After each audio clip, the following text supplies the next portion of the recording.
강구를 드리려고 합니다. 오늘은 무지의 슬픔이라는 제목을 가지고 말씀을 전하려고 합니다. 무지의 슬픔, 모르는 슬픔이라는 이야기입니다.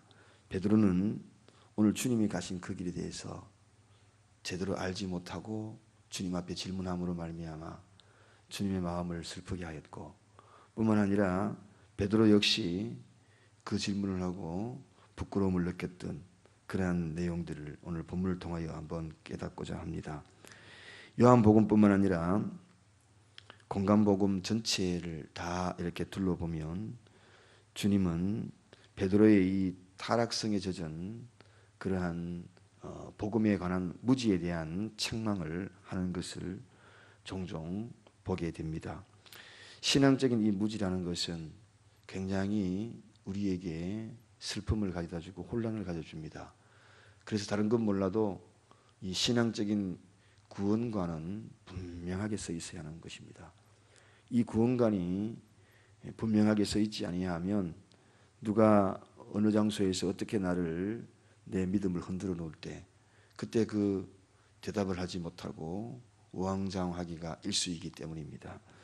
오늘 베드로의 이 슬픈 무지에 대해서 우리는 다시 한번 내 신앙을 돌아보고 분명히 알아야 될 것은 분명한 신앙관 위에 반석 위에 딱 세워서 든든하게 누가 흔들어도 흔들리지 아니하는 그러한 믿음 위에 서야 할 것 같습니다.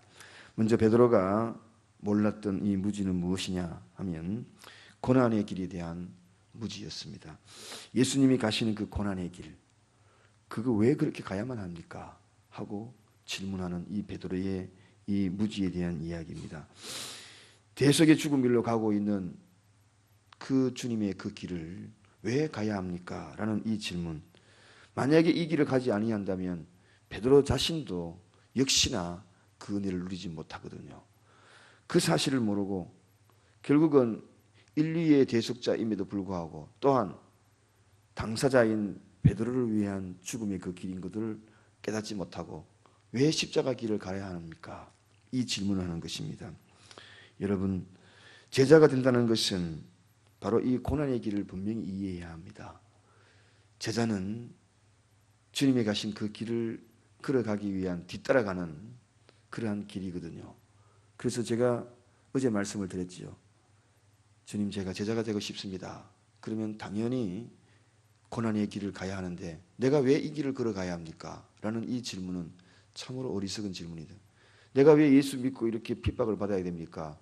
이것은 정말 어리석은 질문이고, 내가 왜 예수 믿는데 이런 어려움을 당합니까? 이것 또한 어리석은 질문이라는 것입니다.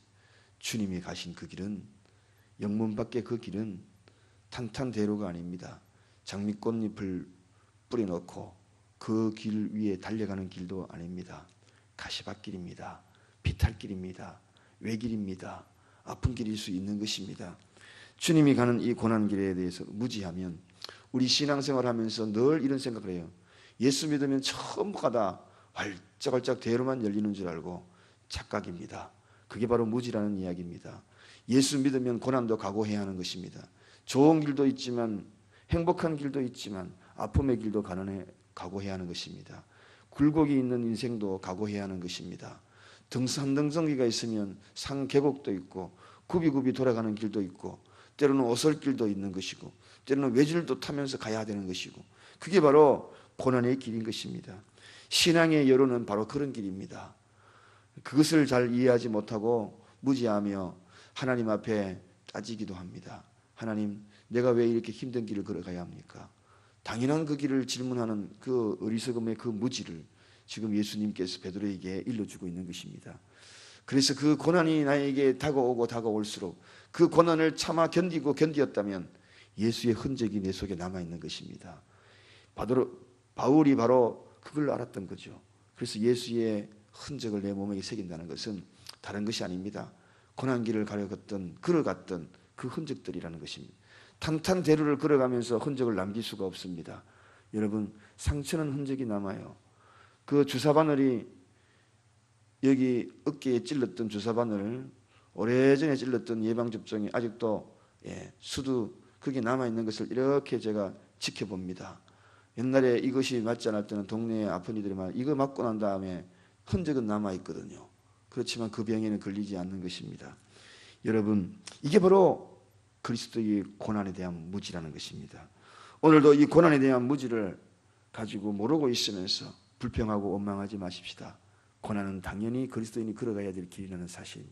두 번째는 또 다른 무지의 슬픔이 베드로에게 있었습니다. 그것이 뭐냐 하면 영광에 대한 무지입니다. 여러분, 이 고난만으로 끝나는 것이 아니라는 이야기입니다. 십자가는 반드시 고난 뒤에 숨겨진 영광이 있다.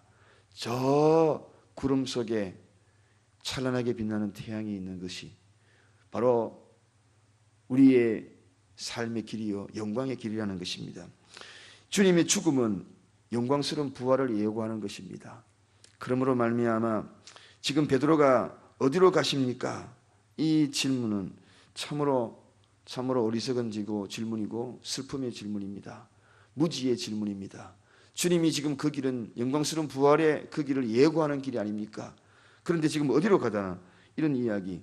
고난은 영광의 문입니다. 여러분이 지금 당하고 있는 이 고난은 영광의 문입니다. 부활의 문입니다. 그 고난을 진정으로 이해할 때만이 부활의 자리에 동참할 수가 있는 것입니다. 바울은 로마서 8장 17절에 우리가 그와 함께 영광을 받기 위하여 고난도 함께 받아야 되느니라 그렇게 이야기합니다. 그와 함께 영광을 받기 위하여 고난도 함께 받아야 되느니라. 사랑하는 여러분, 고난 없이 영광이 있겠습니까? 노력 없이 성공이 있겠습니까? 슬픔을 경험한 자라야만이 진정한 기쁨을 아는 것입니다. 눈물의 빵을 먹어본 자만이 빵의 가치를 아는 것입니다. 저는 재래시장에 구경하기를 너무나 좋아합니다. 그 이유는 단 하나, 너무나 가난했던 시절이 있었기 때문에 정말 모든 것을 다 잃어버리고 초라하게 살아갔던 우리 결혼 시절이 있었거든요. 그때에 오뎅이 그렇게 먹고 싶어서 포장마차의 오뎅은 비싸지 않습니까?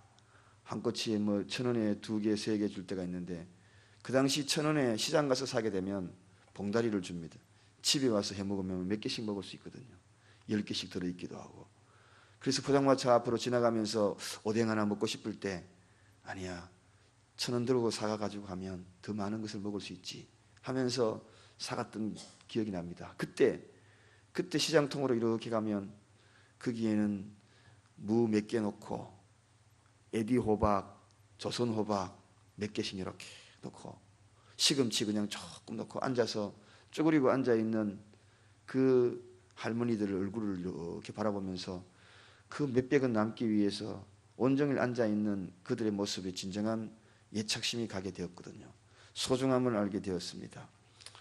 그러면서 그런 모습을 보면서 참으로 정말 소중하구나. 그래서 작은 것에 대한 그 가치, 작은 것에 대한 가치, 1,000원에 대한 가치, 쉽게 버리려고 하는 우리의 심성들을 그때 많이 깨달은 것이 있습니다. 어려움을 경험하고 나면 소중한 걸 알거든요. 그래서 시장통을 이렇게 가면은 절대로 그런 거 깎지 마라 그랬죠. 제가 1,500원 합니다. 그러면 500원 깎읍시다 라고 붙지 마십시오. 그 500원 깎아가지고 큰일 보는 거 아닙니다.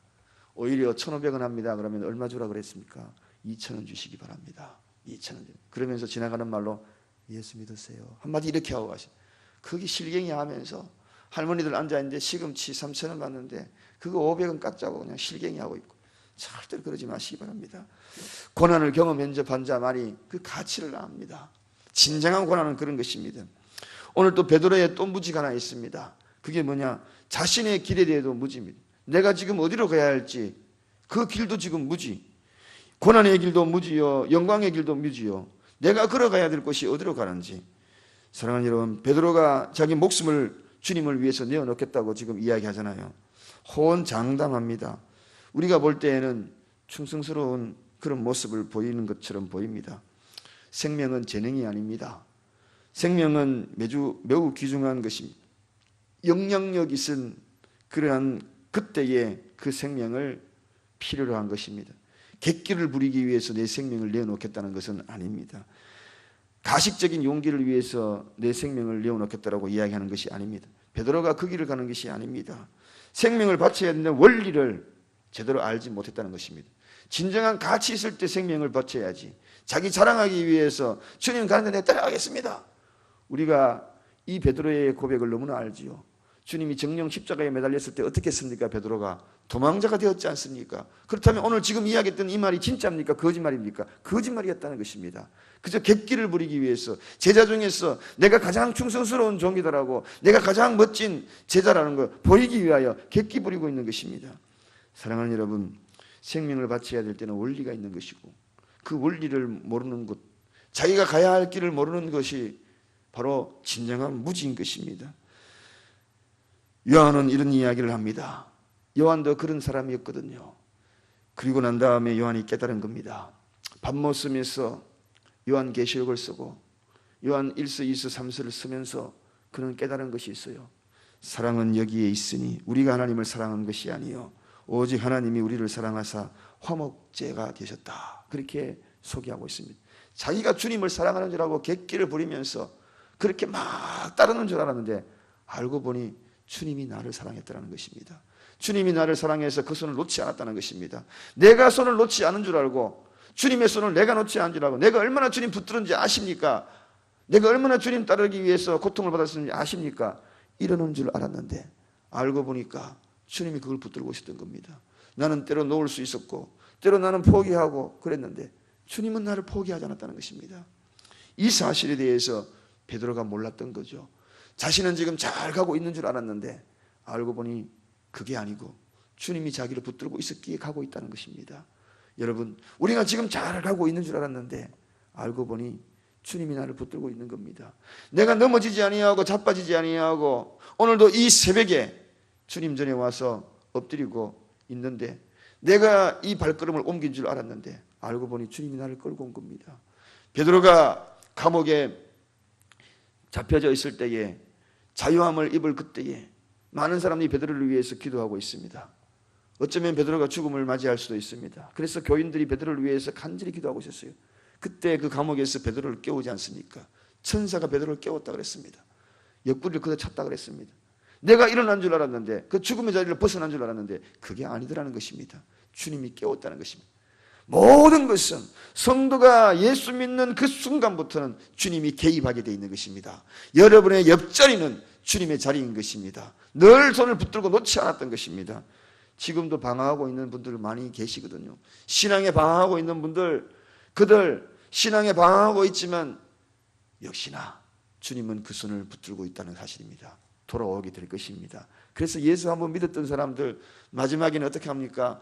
전부 여지옵소서 손 들고 옵니다. 다 들고 와요. 제가 주변에 다 봤습니다. 결국은 다 들고 와요.